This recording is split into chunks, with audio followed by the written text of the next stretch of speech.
Good morning. Good morning. So nice to see you. Really nice to see you.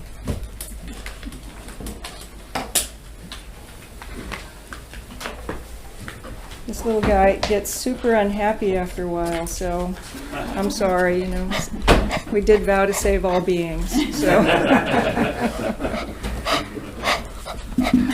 Yeah, you get to stay. Oh, okay, you do whatever you want.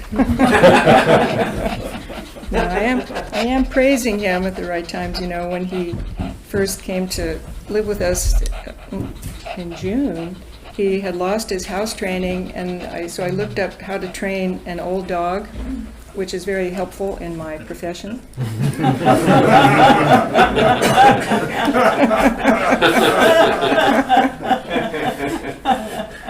And it said you train them, if they've lost their house training, you just train them with praise whenever they do it right. So we'd go outside and he would do it right, and praise, praise, praise. Inside, I realized, I was thinking about it this morning during Zazen, sorry. And when he did have little accidents in the house, they were at decided places. One place was in front of the cat tree, and another place was in front of the recycling basket. And I really thought of them as sort of random spots, but actually he made a choice. He thought, well, this is a good place, right next to the cat. And so then I would clean it up with this strong vinegar solution, and now he hasn't done it in a long time. So, good boy. So today, we've just been through some calamitous times. Have you noticed? Really strong feelings abounding. Feelings of uncertainty in the negative sense, feelings of sadness, strong feelings across the spectrum, and we should pause, take care of ourselves, however this is landing for us. I will be giving some, spoiler alert, I will be giving some tips on our Buddhist practice of transforming suffering into happiness, but that'll come after a little bit. Right up there. It's important to pause and allow, there's a good word for it, lamentation. Have any of you been lamenting? Whatever you think, yes. A lot of laminating, a lot of What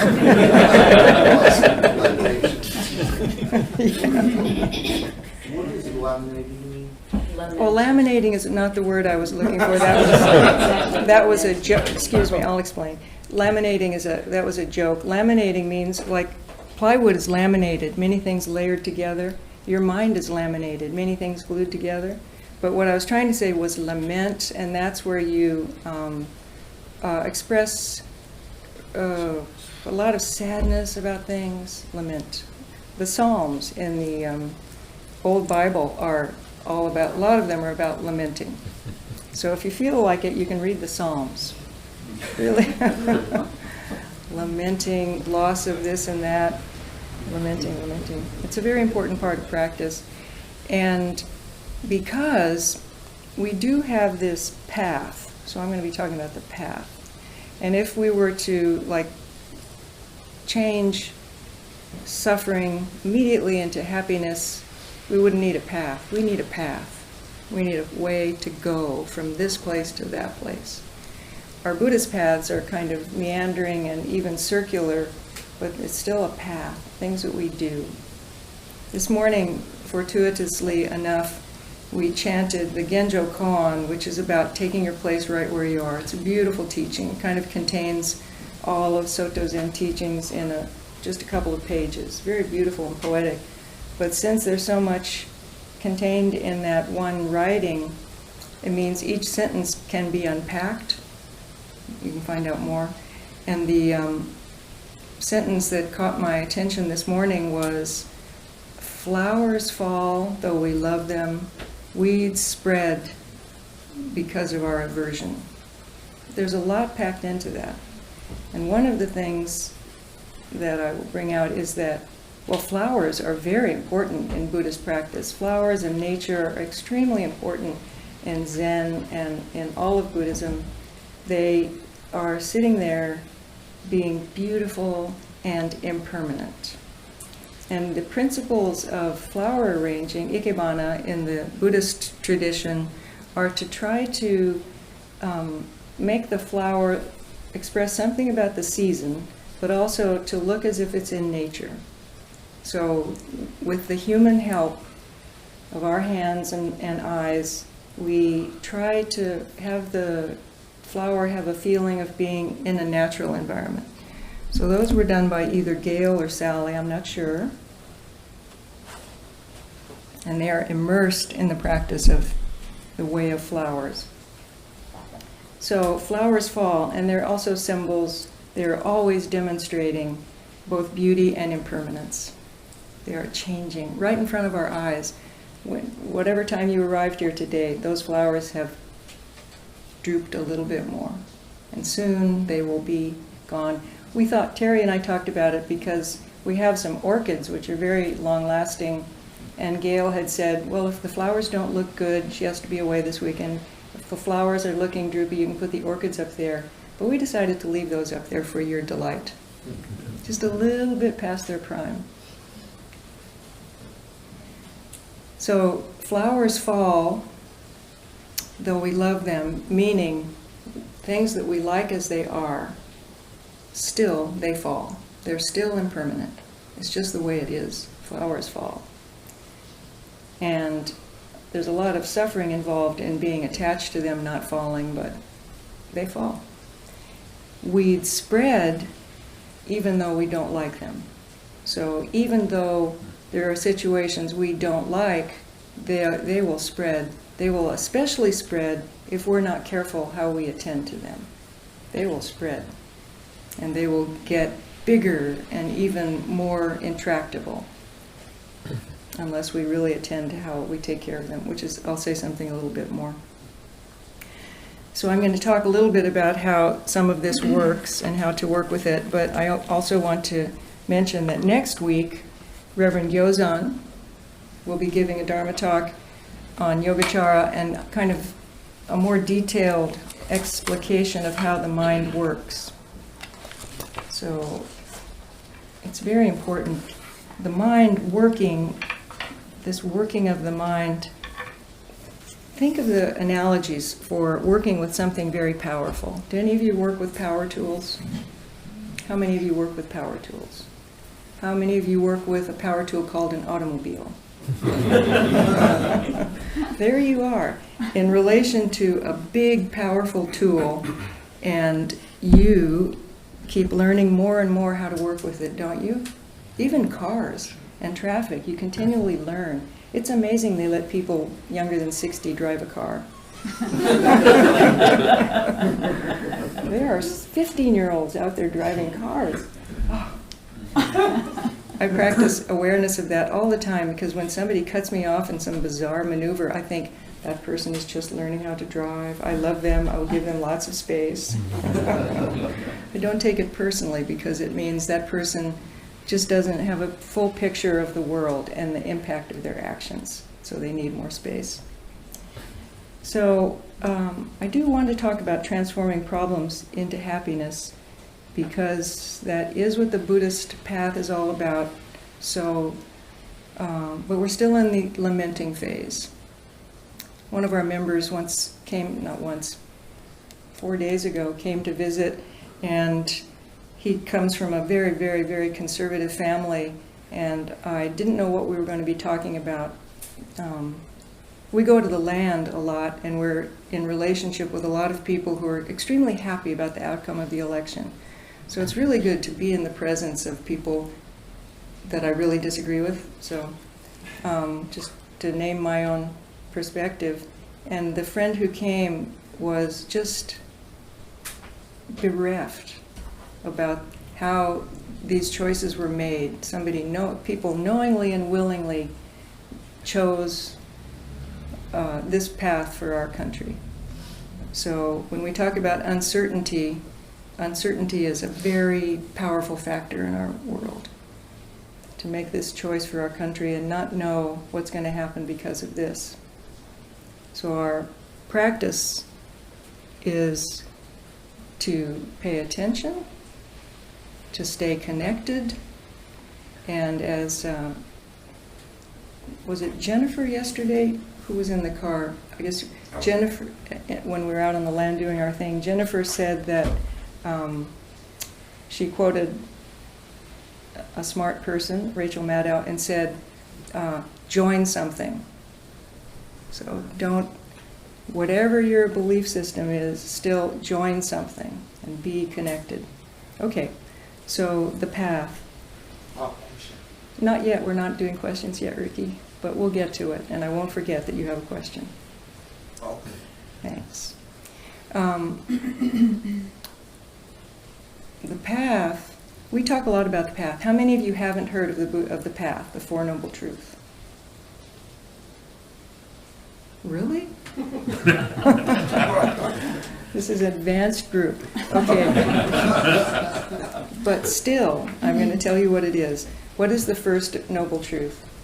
There is There is suffering. So in this means, as I said earlier, flowers fall. Flowers fall. Things are impermanent. There is suffering.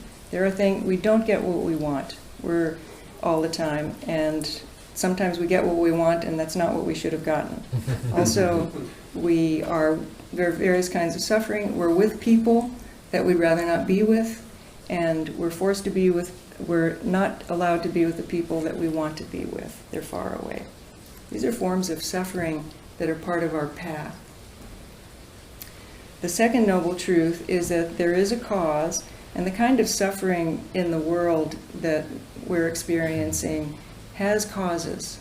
And part of the power of our practice is that we broaden our openness to what all these causes are and explore and ask questions. Well, why this? Why did you think that? What's happening? And the strength of our practice is that we can learn, gradually train to be more present during these explorations of causes. Not just settle for something simple, although, again, we have to pace ourselves. What's the third noble truth? There's an end to suffering. There is cessation. And a powerful way to work with this is that there are cessations of various kinds of suffering. So it means that there is cessation. You can notice the stopping of it. You can notice if you have a sore muscle, there it is, the cessation of suffering. It's not happening right now. Or the cessation of suffering, you're not with the people you want, and suddenly here they are. There's the cessation of suffering. So part of what we study when we work with our mind is not ignoring those moments, really paying attention to, I get to see people I love right now, cessation of suffering. And all of you who are sitting with people, you're with humans. We're built to be with humans. And so this is a form of cessation of suffering, even though, as Royce will tell you next week, our mind still looks for things to suffer about. We have, if you notice in this current situation, you might turn your mind to, a lot of us have, I think probably all of us have, a little bit of a tendency to go to our familiar feelings under stressful situations. What's your familiar feeling when stress happens? I have one. And luckily, I've been practicing for a few months, and so thank you for laughing. When a calamity happens, and I notice this feeling, I think, oh, that's a familiar feeling. That's what I used to feel, even as a child, when a calamity would happen. School would start. No, I liked school. Calamity would happen. There's kind of a familiar feeling. And you can maybe notice that in yourself. And it isn't necessarily true. It's just what you're used to feeling. So we can figure out ways to work with that feeling. And then the fourth noble truth is the path. The path. the path.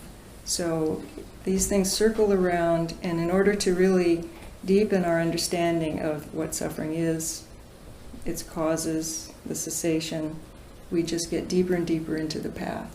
It's a beautiful place to hang out. I also want to name another path, which is helpful in these times. The Tibetan tradition, we're Soto Zen, so we're Mahayana, and one of our sister traditions is also the Mahayana, but it's Tibetan style. And as you know, the country of Tibet has experienced a lot of warfare and a lot of political upheaval, tremendous amount since in the last 100 years. And Japan has also experienced a lot of turmoil and warfare and dictatorships, as has Tibet. And every country in Europe has had dictators and monarchs, and they've come through it. So a lot of the European countries are saying, oh, it's your turn now to experience it. flirting with authoritarian regime. We'll see what happens. Someone said, you're a young country. You don't realize that these choices that you're making will have consequences. Well, we do. This other path comes through from the Tibetan tradition, and it's the 5 margas. The first path, it's the path of preparation, the path of joining, the path of seeing, the path of meditation, and then the path of no more learning. So the first 3 are super important for us. The first path is a path of preparation or accumulation. And we never really leave this part. But for Buddhist practitioners or for people who just are interested in being awake and living an awake, ethical life, the path of preparation is where we all of a sudden realize causes and conditions. Our actions have consequences. Good actions have good consequences. Unhelpful actions have unhelpful consequences, which can be remedied. So it's not a linear railroad track. It's a circle. But in the path of preparation and accumulation, we're really studying that. My actions, my mind, my friends, the impact of who I hang out with, everything. Path of preparation. And doing good deeds. Being nice to difficult creatures who live in the present. Cute little chin. Path of preparation. And then the next path after we've prepared is called the path of joining. So when I, at the end, my spoiler alert, joining and being connected is the most nourishing thing we can do. And so joining in this path actually refers to joining the path and joining the commitment in your life or the desire, strong desire in one's life to wake up and to see how things work, see how this thing works, see what suffering is actually. Look at it, look at what awakening is, look at who these other people are, look at who I am. So this is the path of joining, when you really want to do that. This is also a path of uncertainty. This is a path where we have enough willingness and strength and courage to not know. Now, who is this wonderful person I'm looking at right now?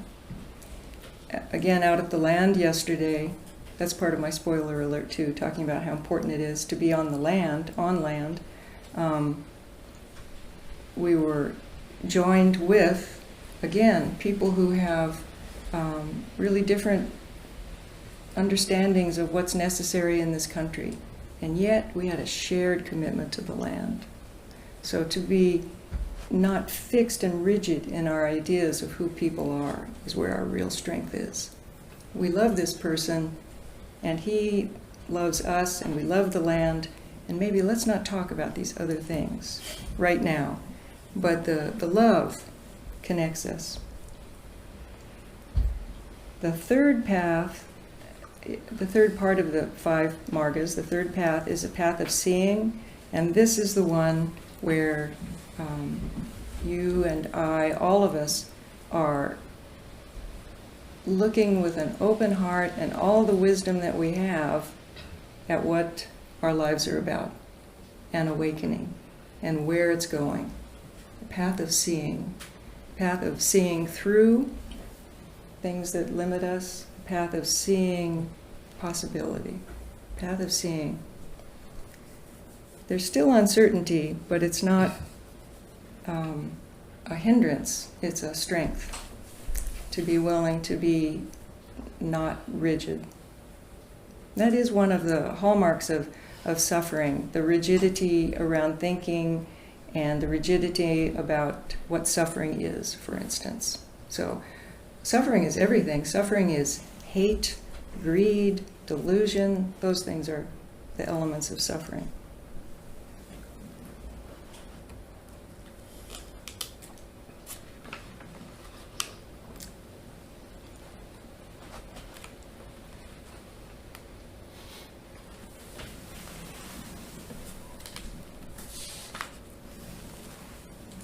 Because we are here, because we've come together in this place, there's an element of willingness to think about our problems differently. Isn't that true? Isn't that true? Say yes. Yes. You betcha. Leslie said that earlier. She said, "You bet." I guess that's going to be my new phrase. You bet. Well, I bet on the ultimate goodness of people. I betcha. I betcha. But for us to deal with this level of suffering, we have to be willing to not just see it differently, but to see it. We don't have to. I'm saying this is part of the future bet. See our problems as beneficial. See our problems as the elements of the path as we're going forward. In the Tibetan practice of transforming problems into happiness, the first step is to be willing to see our problems and our suffering as a shining gem on our path. Is that a lot to ask? It's a lot to ask. Okay, so let's step back into the lamenting phase for a while. This problem is too big for me. This problem is really too big for me. Wow, it's really big for me. But look, all these people are here to help me and stand by me and align with me and share their opinions with me and help me soften my opinion. I had some really strong opinions the first couple of days last week. I surprised some of my friends. But I gave myself permission to say these strong opinions out loud. We have to do that. And then our Dharma friends say, well, there's also this way to look at it. And then I gave myself permission to say, no, you're completely wrong. This is really what's going to happen. And then your friends say, oh, maybe you're right. And if that's happened, this was what we'll do. These are really, really interesting times. And my friend, I didn't finish the story, the one who came over several days ago, really lamenting, said, he's a longtime member here, he's not in this room right now, but he said, why can't we talk about politics? Why can't we talk about religion? Why can't we talk about the outcome of these policies? Why can't we talk about, do we really want to live in a Christian nation, for instance? Why can't we talk about these things? So that's part of what I'm opening up here. We can talk about everything. We can talk about everything that we want. And we will be stronger if we come at that understanding that the goal is to transform these discussions and meetings into wisdom and compassion and respect and awakening for all of us. Ready for more lamentation? Laminating? I'm laminating. Lamentation. It's a hard road. It's really a hard road. And for me, one of the challenges is watching that the tidal wave of difference of opinion, and at first thinking that that's a uniform tidal wave of difference of opinion with me, for heaven's sakes. Me. So all of us have it's natural, and we must have a self-cherishing feeling. We have a self-cherishing feeling. It's built in. The dogs have it. Everyone has it. And then over the course of weeks, months, and more time than I can imagine, we will start to break all of that uniform wave into small parts, and that's where we will have effect in our own minds and also with the situation. Now to the remedies. Are you ready for a few remedies? Okay. Yes. One remedy, again, as Rachel Maddow said, is join something.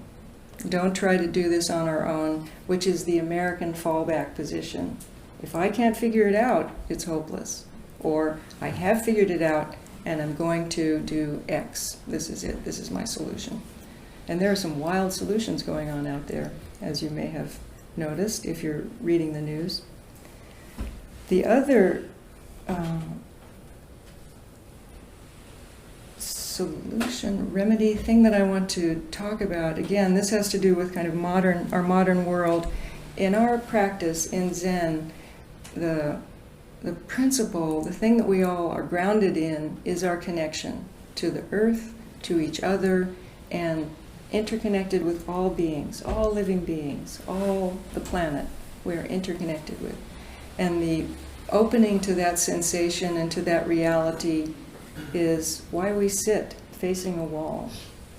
Of course, we sit often facing a wall and doing arithmetic or whatever people do, but in those moments, we also are connected. Occasionally we notice it. Very often we notice it. We're connected, we're interconnected. And so as we go forward and address the situation that we're in our bizarre country right now, there is a tendency to want to disconnect. And there are a lot of things out there that are encouraging this. And I have a confession to make. Sometimes when I walk the dog, I go against a precept that I learned from the dog trainer who helped me work with the big lab, Baku. He said, when you walk the dog, walk the dog. Don't talk on the phone, don't listen to music, don't put headphones in, walk the dog. Because what dogs want is a relationship. They're all about a relationship. And so I pretty much did that with Baku. We walked, especially because he was so strong. If I wasn't paying attention, we'd go somewhere over there. But I found recently I was starting to listen to podcasts and things while walking the dog, because he's very light and he can just go this way. And I wasn't really allowing a full relationship with this dog. And it had another side effect. So my vow is I'm going to stop doing that. But it had a side effect, which is I want to counteract in our world. It disconnected me from all those little head nods and how are you from people that I pass. Those are so important for us. Those are so nourishing. So just a little good morning or, oh, how are you? I like what you're doing in your yard, which is a huge, long conversation on a dog walk.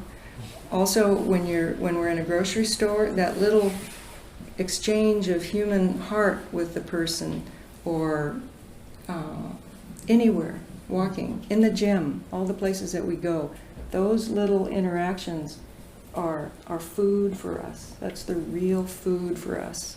So I confess, I was moving into the disconnected world, where I'm in my own world. These people are passing, they're running, and instead of waving, which I usually do to runners, I'm listening to a podcast on liberation from suffering. Sorry.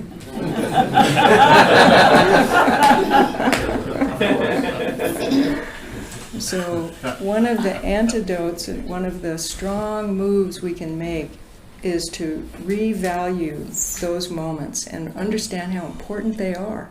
And one of the things I've always loved about Houston is that it's been very friendly in that way. You can talk to people.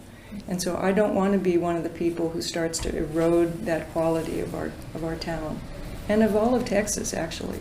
So I'm going to commit to not having earphones on. And then it's funny because I tried it yesterday and again this morning, and once you've gotten in the habit, it feels vulnerable and naked. It's like, oh wow, anybody can talk to me now. I recommend it. So the connection. And another thing that this is the real recommendation I want to make. Go to nature. Go to nature. We are creatures of nature for millennia. We're just like the dogs. We're just like the birds. So we're deer. Out on our land, a couple of deer showed up, a buck and a doe, walked out into the clearing, and where did they go when they wanted safety? Right back into the trees. Or birds, there were a couple of owls that Mary Carroll saw, and where do they go when they want safety? Back to the trees. And the fish jump out of the creek, jump out of the pond, back to the water. We're built that way too. We're built to go into the trees. In Japan, for quite a long time now, this has been recognized as a medical treatment. You can get a prescription for forest bathing. Usually the doctor's offices for this medical treatment are in a forest. So you go into the forest, you have an appointment with the doctor, and then they give you a prescription to go into the forest for a certain amount of time and be treated. And then, of course, because we're modern people, instead of just meditating and feeling the benefit, they do cognitive tests before and after the forest. So stress markers are all down. Yes, very good. Blood pressure is lower. Blood sugar is lower. Success. And then the person says, I also feel better. And how to do forest bathing. So, of course, because we are Soto Zen, we have a method. And that I don't remember completely, except some of you do. How many of you have done forest bathing knowingly? Great. Thank you.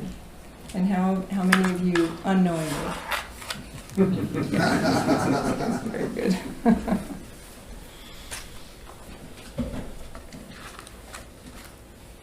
How to do Shinrin Yoku in the park. It's really hard. Number one is the hardest. Leave behind your phone, camera, music, and any other distraction. Some of you in this room are actually pretty good at putting down your phone. Do you know that we average 10 hours a day looking at screens? That's an average. Screens. Okay, so leave behind your phone, camera, music. Number two, leave behind your expectations. Just going into the forest. 3, slow down, forget about time. How many of you have sort of an internal clock that tells you how long you've been doing something? Yeah. So you'll be fine. Just forget about time and go in. Number 4, come into the present moment.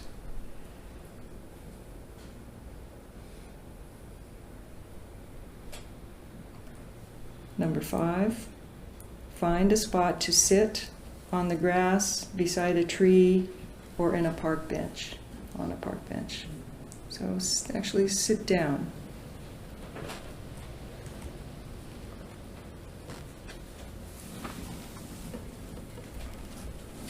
Number 6, notice what you can hear and see. Just let the visuals and the sounds come in, and notice that you are noticing. Number 7, notice what you feel.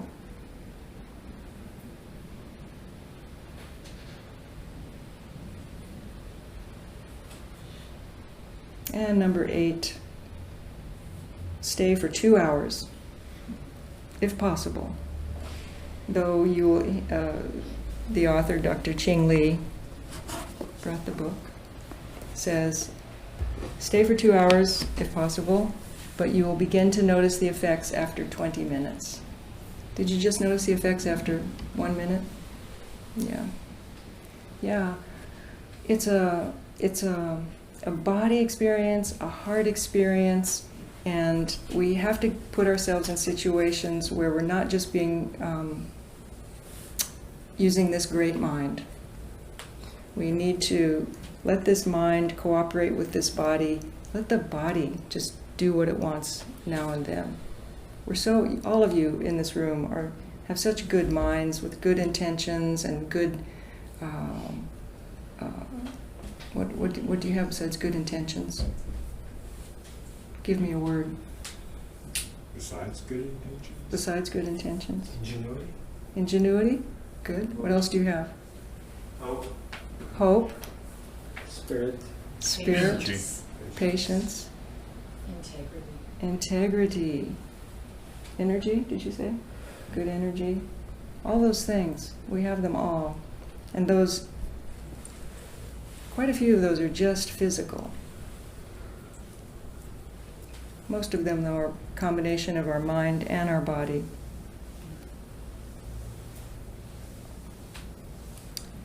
So when we were working out on the land yesterday, we rolled some benches into place. We took care of some trees. We took care of some bushes. We took care of some food for the people. And I encourage you all to come next time, because it's good to be on land together. It's very good to be on land by yourself, but it's even more beneficial to be together. And it's meant to help us through this time. So coming out to the land of your Zen center will help you through this difficult time. And you can pour all of your lamentation into walking in the forest. Or we have other tasks.